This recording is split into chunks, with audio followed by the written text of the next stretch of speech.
Viewers, Imran Khan साहब जो हैं वो एक नज़रिए का नाम है, नज़रिया बन चुका है। इमरान खान अब एक शख्स का नाम नहीं रहा।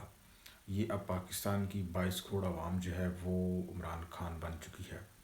यकीन जाने इस वक्त जो शऊर का लेवल है वो इतना सर चढ़ के बोल रहा है कि आप इसका अंदाज़ा इस बात से लगा सकते हैं कि पहली दफ़ा हुआ है कि इनका ये जो रवायती सियासतदान है, करप्ट जो एलीट है, इनकी टांगें कांप रही हैं।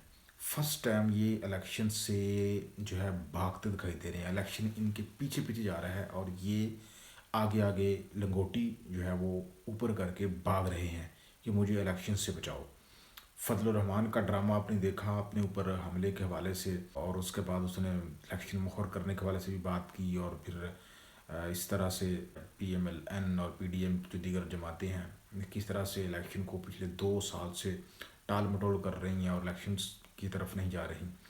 इनका अपने माजी में भी आपने चेहरा देखा होगा कि ये लोग जो है इलेक्शन इलेक्शन किया करते थे पहले, और जमहूरियत का नाम लेते रहते थे। तो इनको पता है कि 22 करोड़ आवाम जो है अब हमें नहीं छोड़ने वाली। तो इमरान खान एक नज़रिए का नाम बन चुका है, 22 करोड़ आवाम इमरान खान बन चुके हैं। यही वजह के इलेक्शन से भाग रहे हैं।